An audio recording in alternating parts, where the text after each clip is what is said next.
Welcome to Chicago Magazine's In the Kitchen. Today we are making granola from the pastry chef at Blackbird. So we're gonna start by putting lots of stuff in a bowl. We've got both a rolled situation and a steel cut situation going. So a little different textures, turbinado sugar, vanilla, some salt, olive oil, then lots of dried fruit and nuts, some dried cherries, some dried apricots, dried currants, some pepitas, pecans, and last but not least, some honey. All right, then you're just gonna mix it all together, get everything nice and well incorporated. It should be pretty even. You don't really want any clumps of ingredients together, kind of have everything blended up. And then we are going to take our granola blend and put it in this tray so it's ready to go in the oven. Spread it out into a nice even layer. You go all the way to the edges of the pan because it's lined in parchment. So a nice even layer, and then this is gonna go into a 350-degree oven for about 30 to 35 minutes. Every 5 or 10 minutes or so, you just wanna kind of keep an eye on the granola so it doesn't burn. Just grab a wooden spoon and kind of stir it up a little bit. You wanna make sure that the honey doesn't burn. So yeah, just a nice little stirring it up and then put it back in the oven. So, what you would be doing right now would be adding the dried fruit to your beautiful oat mixture.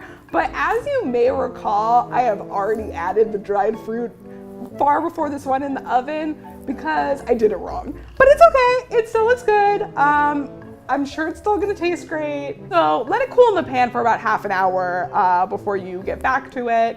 So when it cools, it's gonna cool into a giant sheet, essentially. So you're gonna need to break it up. A couple ways you can go about doing this. You could put it in a food processor and use that to blend it up into chunks. But I use my hands, in part because I'm lazy and also find it intensely satisfying. So let's go ahead and get on in there. Clump it up to your preferred clumping proportions.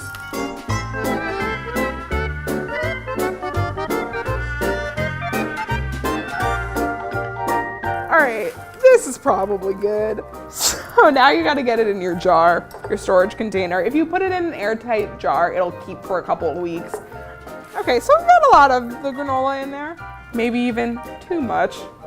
All right, let's see how it turned out after I did so many special things.